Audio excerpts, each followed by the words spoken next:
whether you love them or hate them, it doesn't make a difference. Okay. Some people really, really like the idea of condos because yes, they're paying a monthly fee for things, but they don't have to worry about taking care of certain stuff. Other people are managing that for them.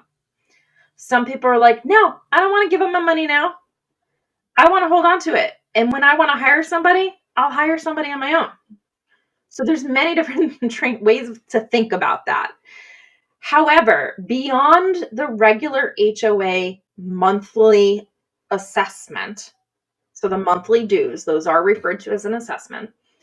So let's say your monthly dues are $300. Okay. Awesome. That's going into the account and it's taking care of the expenses. But there's some big projects that happen on condos, right? Yeah, Roofs, pools, elevators, siding. There's so many different projects that need to happen every 20 or 30 years or whatever. And unless the HOA has been very good about collecting the money and putting it into the reserves to make sure they don't need to ask for more money, then there's going to be something called an assessment when it's time to do that work.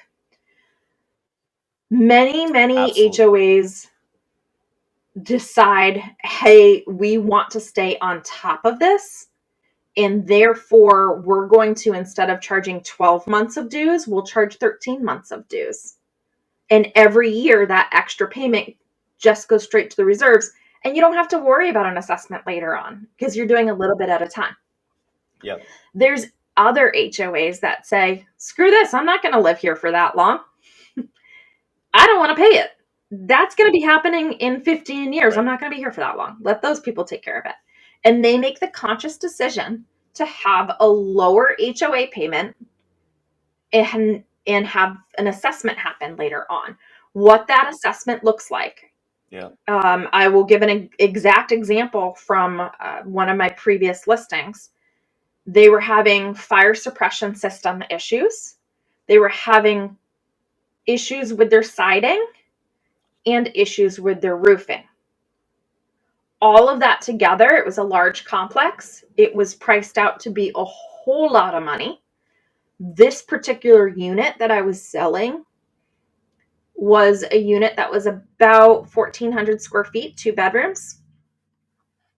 They had, for the siding and roofing, a $90,000 assessment. And for the fire suppression system, it was another $20,000 assessment. When that got assessed, they had a choice. You can either pay the whole amount, which is usually a little bit discounted, pay the whole amount up front and done. Your unit doesn't have to worry about it anymore.